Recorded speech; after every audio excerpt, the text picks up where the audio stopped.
Hey everybody, this is your Digital Super Saiyan 3 back here with another video. And this is my review of Stitch the movie. So yes, I decided to do a review of Stitch the movie mainly because of, well, in prep time for the new Lilo and Stitch movie coming out, I figured why not do a review of one of the sequels. And yes, maybe eventually someday I might do, or someday I might plan to do a review of the original movie, but not today. This is actually my review of the very first sequel of the three sequels Lilo and Stitch had during the 2000s.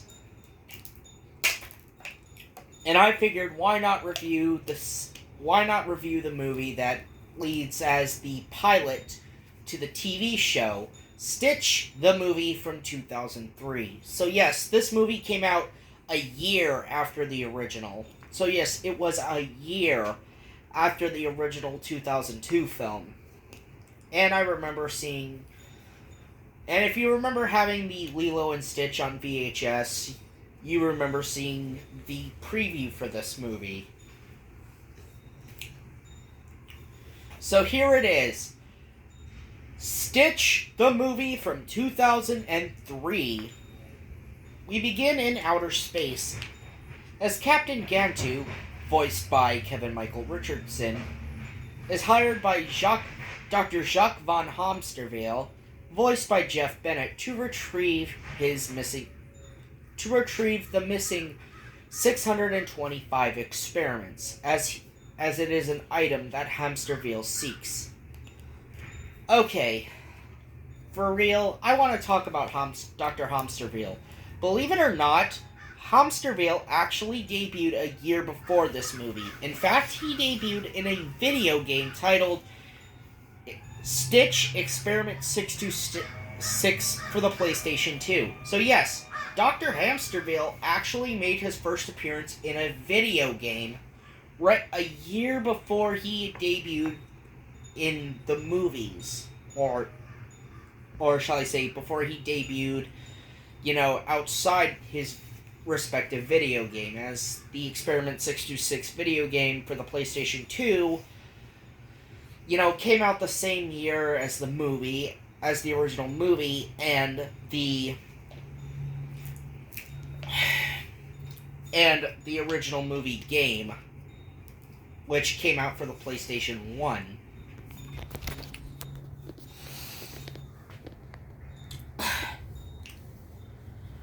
So, yes, Gantu tells Hamsterville that the item he seeks is on a tiny planet in the Gamma Quadrant called Earth.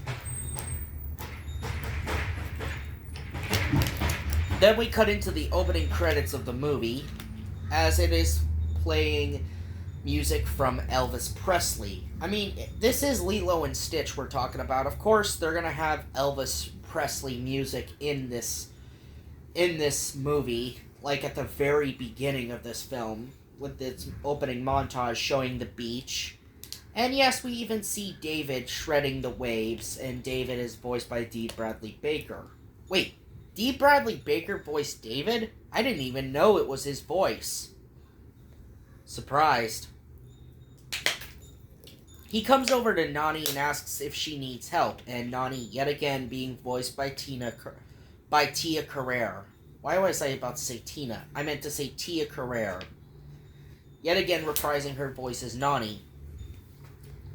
And she asks David, "Where's Lilo?" And David's like, "She's not with you?" And then Jumba and Pleakley show up. And Jumba's talking about the red dune buggy, saying, "This tiny Earth vehicle needs evil genius tune-up." And Jumba is played by the late great David Ogden Stiers, who also voiced Cogsworth in Beauty and the Beast, as well as the narrator in the opening of Beauty and the Beast. He also did the voice of Governor Radcliffe in Pocahontas, as well as his assistant Wiggins, and of course the Archdeacon in The Hunchback of Notre Dame. And of course, there's Pleakley's voice.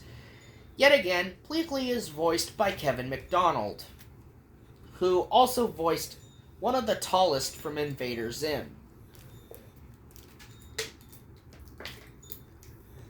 And then Nani comes over to them and asks, "Is Lilo with you guys?" And then Jumba's like, "We thought little girl was with you." Then we cut over to Lilo, yet again being voiced by Davy Chase, as she tells Stitch, "Today is the day you take your rightful place amongst the native Hawaiian people." Telling Stitch that we're all one big ohana, one happy family.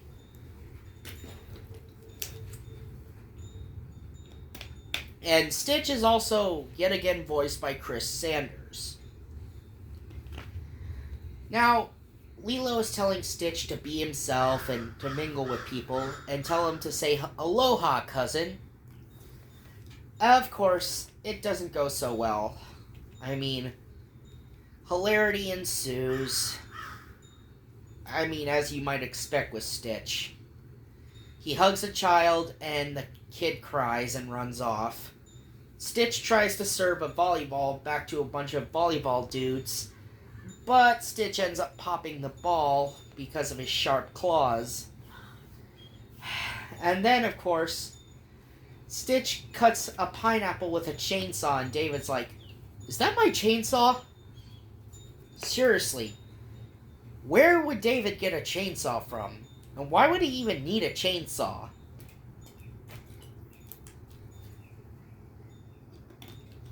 Of course, the hula instructor from the first movie shows up and was a part of this whole scene, and he says, "I told Lilo, no pets." Of course, Stitch walks away and depressed after being told he was freaky. Later that night, Lilo tries to cheer Stitch up with a bowl of ice cream.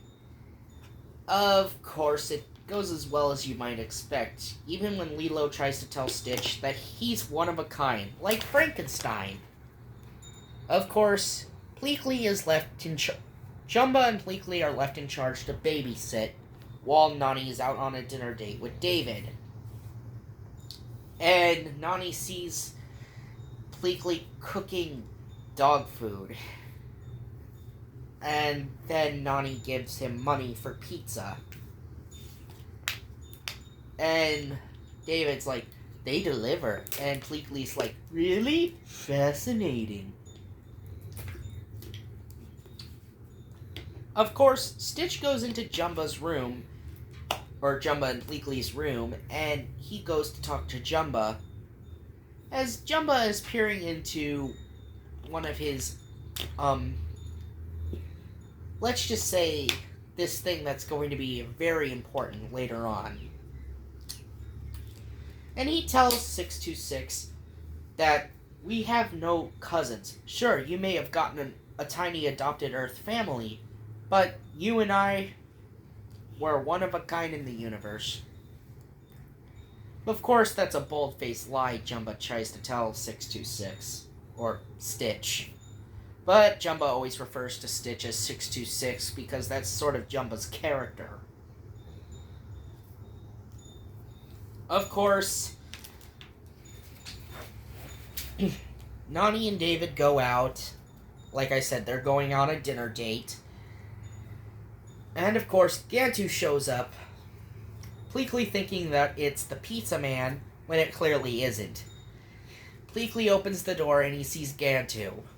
Then he slams the door in Gantu's face, and Gantu rings the doorbell. Okay, this scene was pretty funny. And then Lilo's like, "He's come back for Stitch!" And then Lilo and Stitch try to sneak out the back way, only for Gantu to come around the back, and Lilo tells Gantu to his face, "You can't have Stitch, you big dummy!" And then Stitch makes fun of Gantu by calling him fat, and Gantu's like, "I'm not fat, and I'm not here for the experiment 626. He shoots a net from his gun. and then says, "Where's Jumba?" And then, of course, Jumba Jumba locks Pleakley up in a footlocker, basically to hold on to this device that he has held onto. Of course, something comes from the device, only for Gantu to break through the roof with his bare hands and yells to Jumba, "Where are the 625 experiments?" And Jumba's saying, "I refuse to discuss scientific research with big dummies."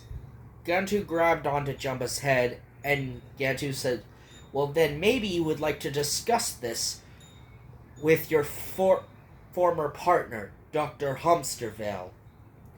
And Jumba's like, "Humsterville is alive?" And Gantu's like, "And he wants his experiments back." Gantu tries to take off in his ship with Jumba locked up in a containment unit, only for Stitch to grab onto the wing of Gantu's ship to try to prevent Gantu from taking off. However, it does not stop Gantu as he blasts Stitch with his afterburners.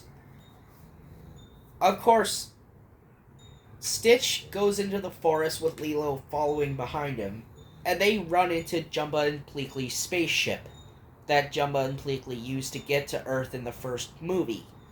So, a chase ensues.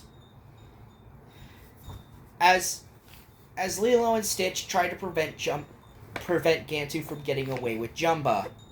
Of course, I forgot to mention, Gantu does get one of the experiment pods.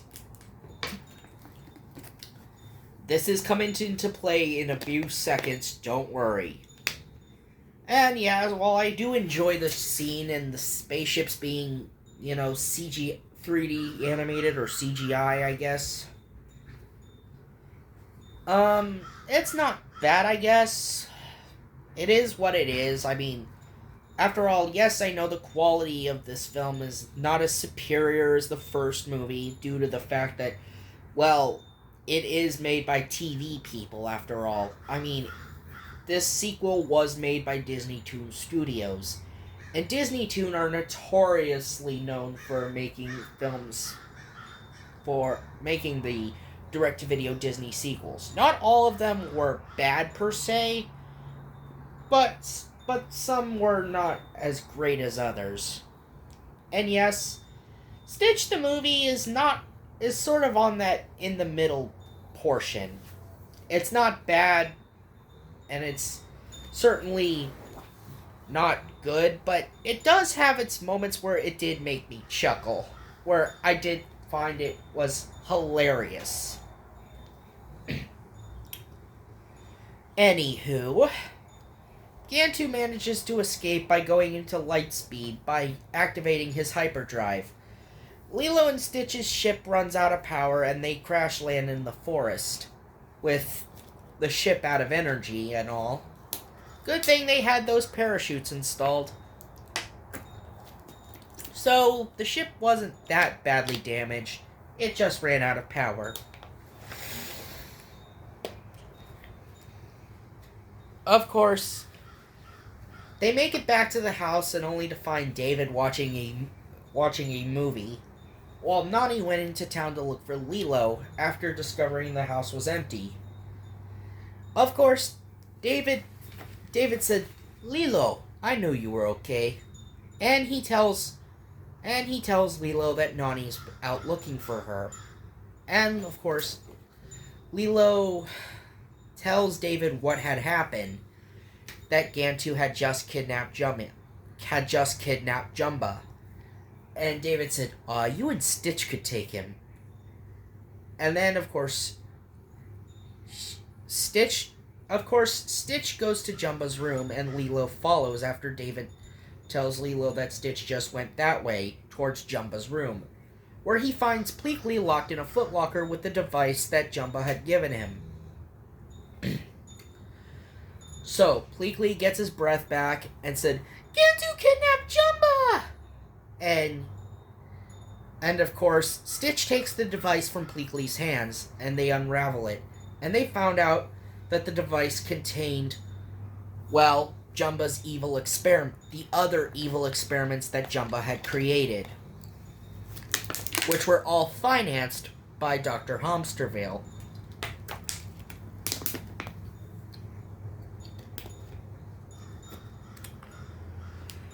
On board Hamsterville's ship, Jumba is taken to the detention cell, where Hamsterville would show up and said, "Gantu, you are late." And yes, since he's called Dr. Hamsterville, yes, he really is that short. Yes, he's incredibly tiny. And he asks Gantu to bring him a phone book as he's trying to threaten Jumba.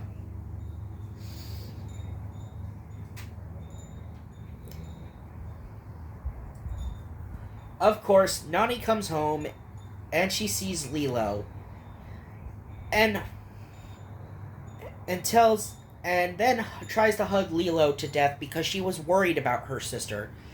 Given the fact that Nani is Lilo's legal guardian and took control of raising Lilo after their parents were killed in a car accident, of course, Nani would feel that way of being worried about her sister. But Nani's like, "You're hugging me to death."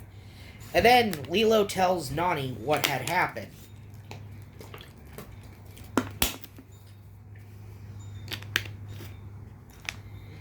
And then she tells Pleakley, why are you wearing my favorite t-shirt? It's not even your color." Given the fact that, yes, Pleakley is wearing Nani's orange t-shirt with the heart on it that Nani wore in the first movie. Yes, which was Nani's favorite t-shirt, by the way. Okay. And yes, Nani even made a crack about Pleakley wearing her clothes earlier on before her and David left for their dinner date.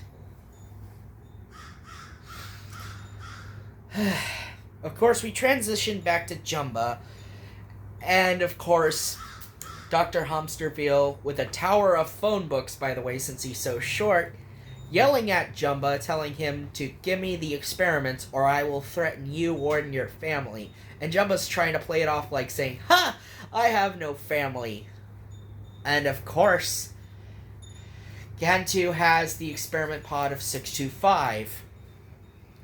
And then Dr. Hamsterville says, "Activate the experiment!" And of course, Gantu does activate 625. And Gantu and Hamsterville leave the room for a second, only to find out that 625, despite having all the powers of 626, he's pretty much a lazy coward who prefers making sandwiches. And yes, he is voiced by the legendary Rob Paulsen. Yeah, that Rob Paulsen. The one who voiced Carl Weezer in The Adventures of Jimmy Neutron Boy Genius. He's also the voice of PJ, who's the son of Pete in A Goof Troop and a Goofy movie.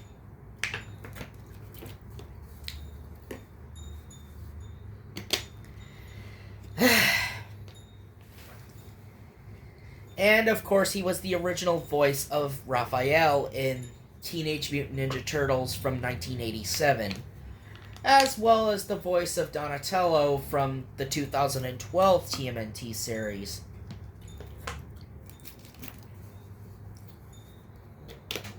And 625 says, "Ham or tuna," showing off his sandwich-making personality, only to irk off Hamsterville. Nani begins making a phone call out to Cobra Bubbles and asks for Cobra to be woken up. Then, of course, Stitch hacks into the footlocker that Pleakley locked up the other experiments in. to prevent them from getting wet. But, of course, Pleakley's shoddy workmanship is no match for Stitch's super thinking brain because of how Stitch can think as fast as a supercomputer. While Pleakley begins making phone calls of his own. Lilo and Stitch take the container full of the experiments to the bathroom in order to find one that could charge the ship to save Jumba, so they can go back into outer space. They select Experiment 221. And yes, the experiment pods, well, if activated, are meant for destruction. And in the wrong hands, well, yeah. Anyway, they activate Experiment 221, who comes out of the bathtub after being activated, laughing, and he flies off as he's short-circuiting the house. And yes, 221 is voiced by Frank Welker, the legendary voice actor himself, Frank Welker. Yes, that Frank Welker.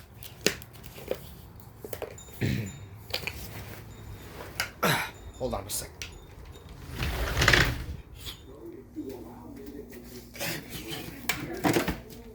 What's up?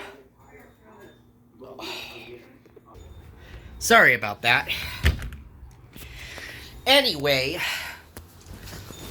Lilo and Stitch decide to sneak out and go and find Experiment 221.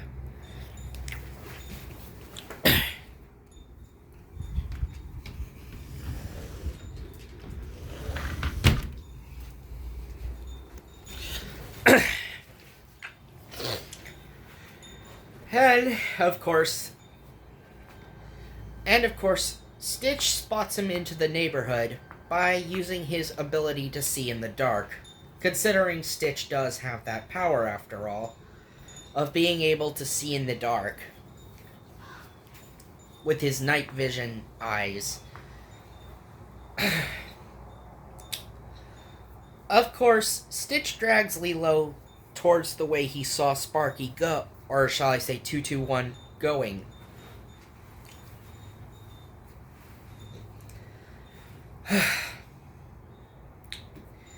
Of course, they soon find themselves jumping over a fence, which happened to be in Myrtle's backyard. Oh, and yeah, they run into Myrtle. I mean, every character has to have a rival, sort of. And for Lilo, she has that with Myrtle. Myrtle's sort of the Gary Oak to Lilo's Ash Ketchum. But unlike Gary, she's a lot more meaner than Gary Oak ever will be. Especially with her posse of friends doing the same thing they did in the last movie, saying, yeah, agreeing with Myrtle. Only for, get this, Lilo to tell them, you can spit acid on them if you want to. And then, of course, Myrtle and her friends run off, and then Lilo says, come on, Stitch, let's go. And then Lilo and Stitch just leave, only for Sparky to turn, or Experiment 221 to turn around and short circuit the bug zapper that was hanging on Myrtle's porch. Back porch or backyard.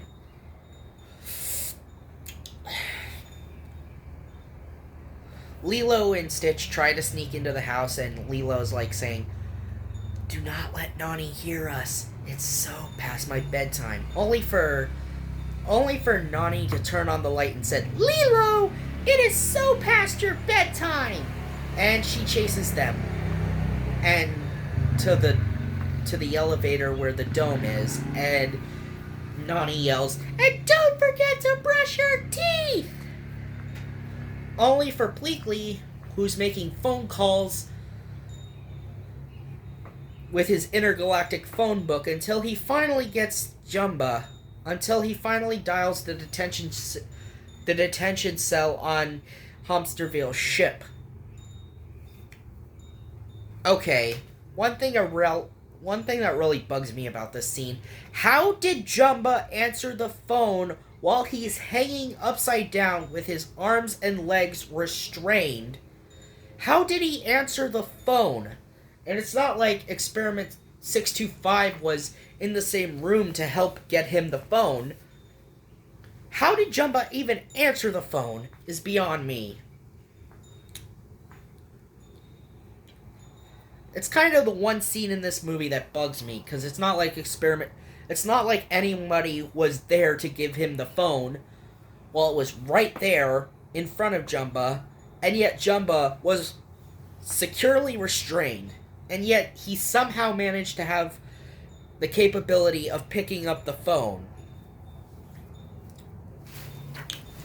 Of course, Hamsterville takes wind of this, and he takes the phone away from Jumba, and tells Pleakley that he wants the other experiments, or they'll never see Jumba again. I mean, yeah, I know it's your typical bad guy stuff that you'd hear bad guys say to people whenever they kidnap someone. And then Hamsterville tells Pleakley to wait for his phone call, and he'll call him many nasty names, as well as where the ransom will be exchanged. Of course, he has Gantu hang up the phone. Gantu does hang up the phone, and then Hamsterville says, "No! Slam it!" And then Gantu's like, "Yes, sir." And then Gantu slams it and makes this goofy face. Okay, I did like the smirk that Gantu... I did like the goofy face that Gantu made as he just hung up the phone. Okay.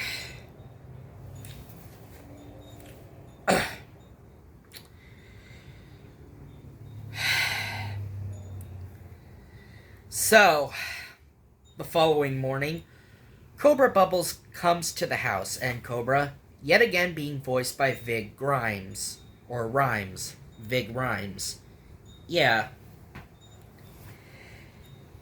Reprising his role from the original film as Cobra Bubbles. He answers that he knocks on the door, and Nani says, "Cobra, how are you?" And Cobra's like, "Sleepy." And Nani's apologizing, "Sorry I woke you up." And then, of course, Pleakley says, Cobra, Jumba's been..."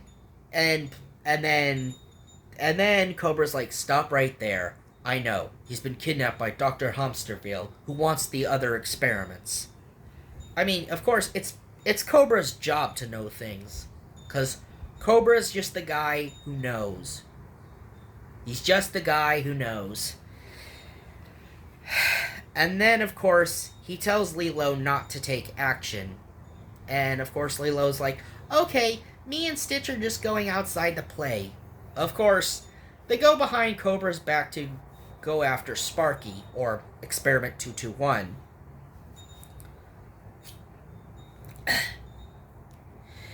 So, of course, Stitch shows off his hot wiring ability from earlier, like he did with Jumba and Pleakley's ship, as he hotwires Cobra's car to go and look all over the island, and a montage begins to play as Lilo and Stitch begin searching the island for 221, while taking Cobra's car.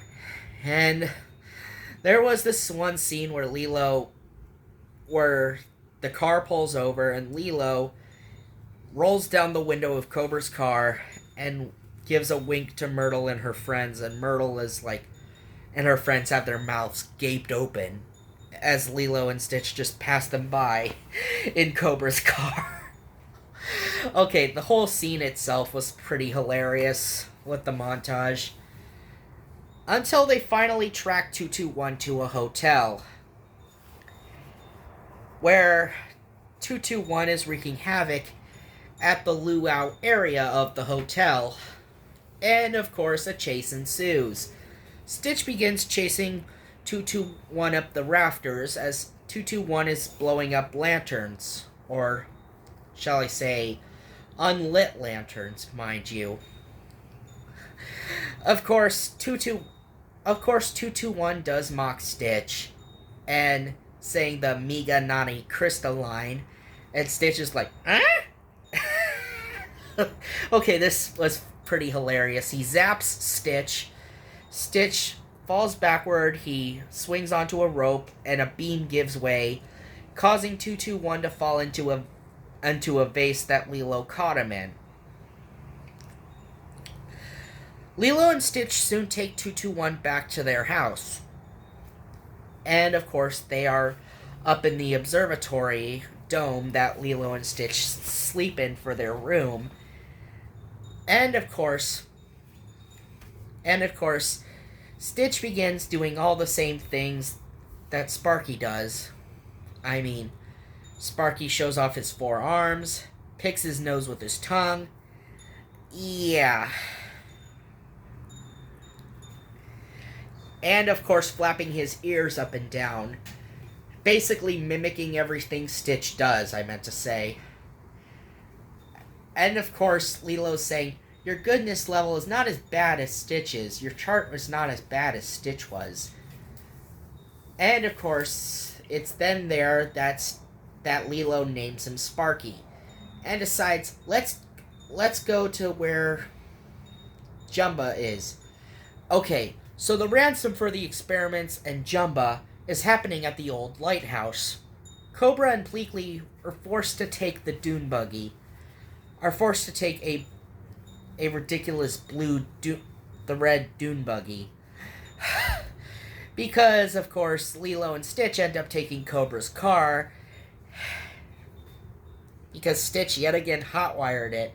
Again.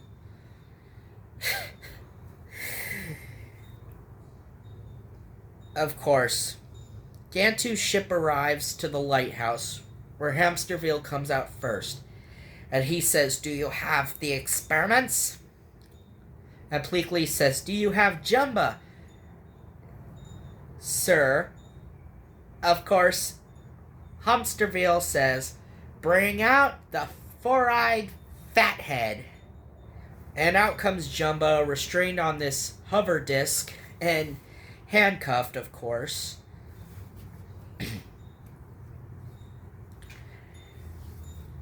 And, of course, Pleakley hands over the container full of the experiments. And the experiments computer says 623 experiments. And Hamsterville's like, 623? There's one missing! Then Lilo shows up. Then Lilo and Stitch show up with 221, or Sparky, and tells Cobra we named him. And then says to Cobra, we're going to name all the experiments. And then tells Hamsterville that you can't have either of the experiments. And then Lilo sets Sparky free and tells Sparky to be free, cousin. Then Stitch runs off to rescue Jumba.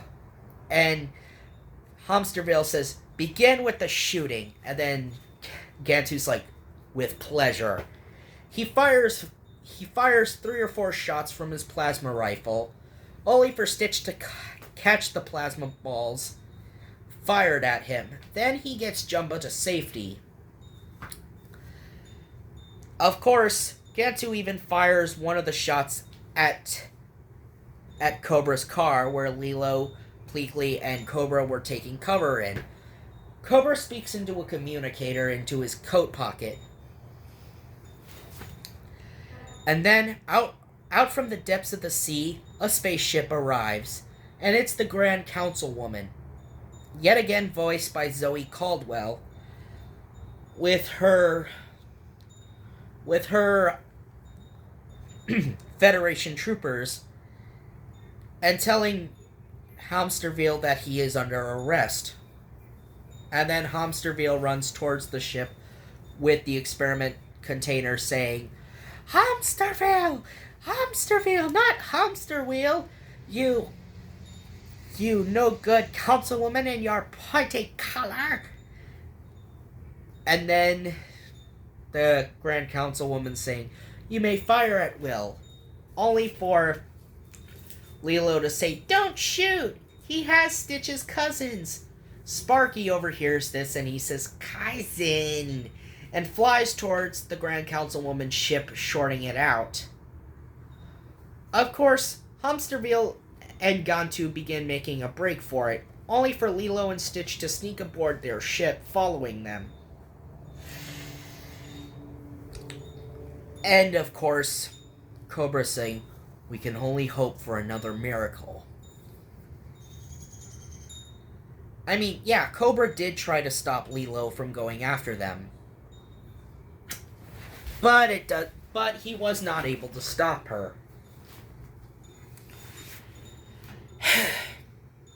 So, right as Hamsterville had the experiment pod, or the experiment container right in front of him, Stitch snatches the experiment container away from him, and of course a game of keep away ensues as Lilo and Stitch play keep away with the experiments, trying to prevent Gantu from getting his hands on them.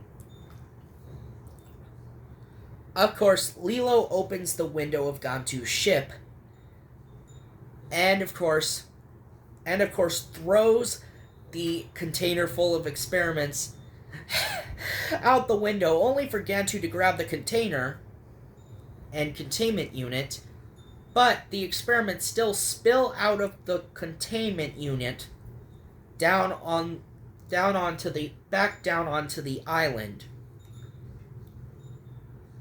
Of course, this is a bad sign. 623 dehydrated pods landing on the wettest climate on Earth? Yeah, it is a bad sign.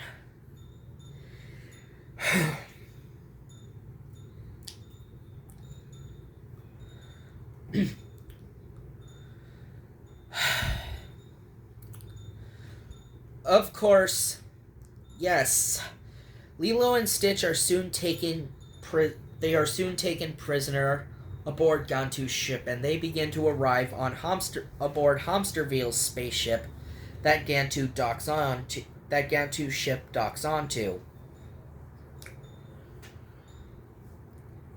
And of course, Gantu had to bring Hamsterville another stack of phone books because he's so short. Yes, they sort of just ran this gag into the ground by this point. Because we get it, Hamsterville is so short.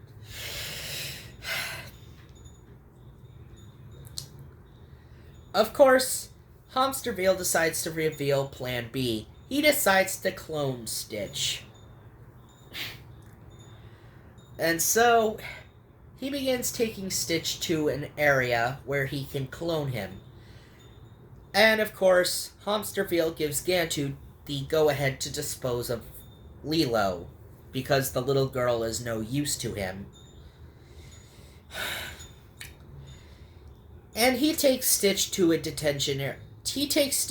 torture chamber where the restraints that Stitch is strapped onto are much stronger than him. Basically, by 3001. Much stronger than Stitch's regular 3,000 times that Stitch is used to. No, this is much more heavier than Stitch, and much more stronger than Stitch. Of course, Hamsterville tells Stitch, my cloning machine has a real nasty side effect. I have to cut you in half! And so, a laser begins firing towards Stitch to almost try to cut him in half. Of course, Sparky shows up, and yes, he short-circuits the laser. to save Stitch. While Gantu tries to teleport Lilo to some zoo on a far-off planet. Of course, Stitch and Sparky overpower Hamsterville and take him captive. Only for Stitch to hear Lilo scream for help. Stitch begins making his way towards where Lilo is in the detention area, or the teleportation area, where Lilo is being held.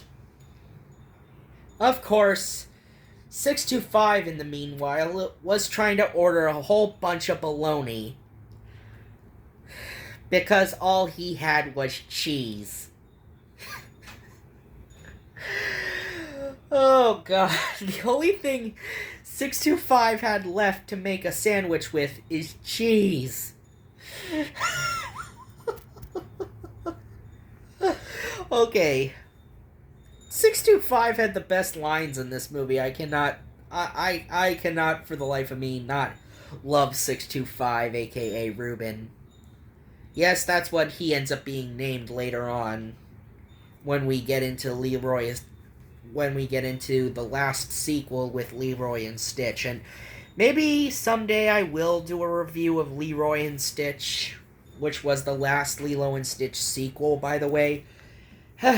Of course, to wrap things up, Stitch rescues Lilo before she can get teleported. And of course, Gantu finds them in the teleportation area, and Gantu's like, "How did you get in here?" Gantu begins chasing them back towards his ship, and Gantu's like, "No way you're taking my ship," only to discover they didn't want to take his ship. And they set free the docking claw, which was holding Gantu's ship thanks to Sparky. And they end up taking Hamsterville's ship, leading to Gantu's ship crash landing on the island in the middle of the woods, near a waterfall. And 625's like, "We're gonna be here a while, sandwich?" And Gantu's like, "I don't want a sandwich unless you have egg salad." And 625's like, "Nope, only cheese. Were you not paying attention?" Lilo and Stitch soon take Hamsterville's ship back towards the old lighthouse where the others are. And they have Hamsterville in custody, giving them up to the Galactic Federation. And Cobra's like, "Another miracle pulled off." And Stitch is like, "We catch bad guy. You're welcome." And then the Grand Councilwoman says, "Place Hamsterville in the maximum security gerbil cage." And Dr. Hamsterville's like, "I am hamster-like, not gerbil, hamster-like." Okay. Then the Grand Councilwoman's like, "Looks like we'll have to evacuate the planet and have to destroy the experiment pods because they're too dangerous." But Lilo proposes something else to the Grand Councilwoman, saying, "No, they are Stitch's family. I say I want to help them find the one place where they belong." And the Grand Councilwoman agrees with Lilo. Lilo convinces the Grand Councilwoman, saying, "Very well. I deputize you, and Stitch too, as the experimenting hunting team to convert the experiments to good, to find where it is they belong." And so a montage of experiments have been active. We see 5 experiments get activated as the movie begins to end. Lilo and Stitch take off in the red dune buggy, and Pleakley saying, "Lilo is a stubborn little girl." And Jabba said, "And with 626 by her side, they make one hotshot team. Experiment hunting team." And so the movie ends. And of course, Sparky, finding his one true home, finds it at the old lighthouse as he does activate the old lighthouse, thus ending the movie, like I said. And so that was Stitch the movie. Final thoughts, it's not a bad pilot, but as a movie sequel, it's alright, I guess. It's not as offensive. It's still sort of the same lighthearted humor you find with Lilo and Stitch. So it's just fine. It's fine. It's just a fine movie. It's not good, it's not bad, it's just fine. I mean, it does make me chuckle from time to time when I rewatch this movie. So yes, it still has its funny moments. Anyway, this has been your Digital Super Saiyan 3, and I will see you next time. And, well, aloha, and Ohana means family. See ya!